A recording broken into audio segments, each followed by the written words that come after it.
Hi అండి. ఈరోజు chicken pickle తీసుకున్నాను. ఇందులో 1/2 kg చికెన్ స్మాల్ పీసెస్గా కట్ చేసుకొని కొంచెం పసుపు ఉప్పు వేసుకొని ఉడకబెట్టుకోవాలి.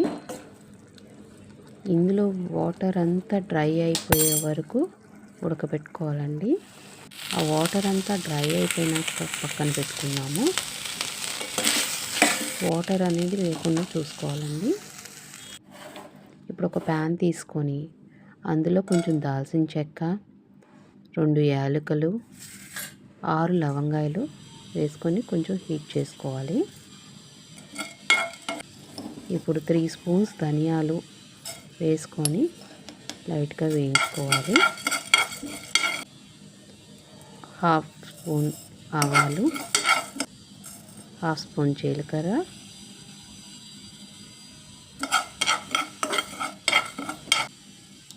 1/2 స్పూన్ మెంతులు వేసుకొని లైట్గా వేయించుకోవాలండి.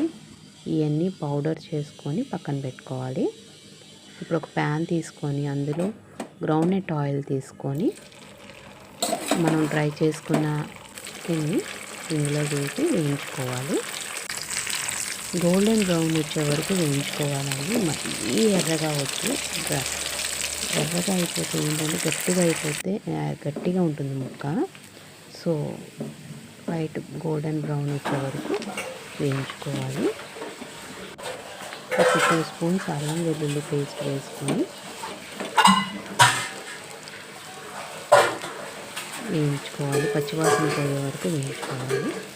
అల్లం వెల్లుల్లి పేస్ట్ వేసినప్పుడు జాగ్రత్తగా తిప్పుకోవాలండి. ఎందుకంటే ఆయిల్ పొంగుతుంది.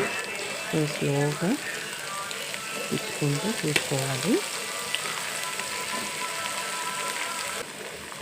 ఈ పచ్చివాసన అంతా పోయి అల్లం వెల్లుల్లి పేస్ట్ వేగినాక స్టవ్ ఆఫ్ చేసేసుకోవాలండి. ఇప్పుడు మనం మిక్స్ చేసుకున్న గరం మసాలా ఉంది కదా, ఆ మసాలా యాడ్ చేసుకోవాలి.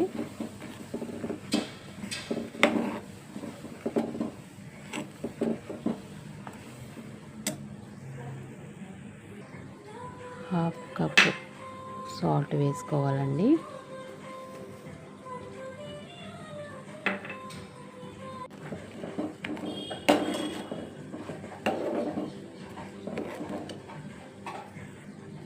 కప్పు కారం, అంటే కారం ఎక్కువ తినేవాళ్ళు కప్పు వేసుకోవచ్చు, లేదు అనుకుంటే దానికి తగ్గించి వేసుకోవచ్చు. మనం తినేదాన్ని బట్టి. అంతా తిప్పుకోండి. ఇలా తిప్పుకొని బాగా చల్లారిపోవాలండి.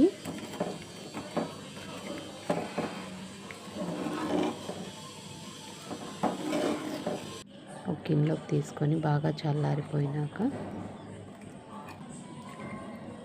8 నిమ్మకాయలు పిండుకొని ఆ రసం దాంట్లో పోసుకోవాలండి.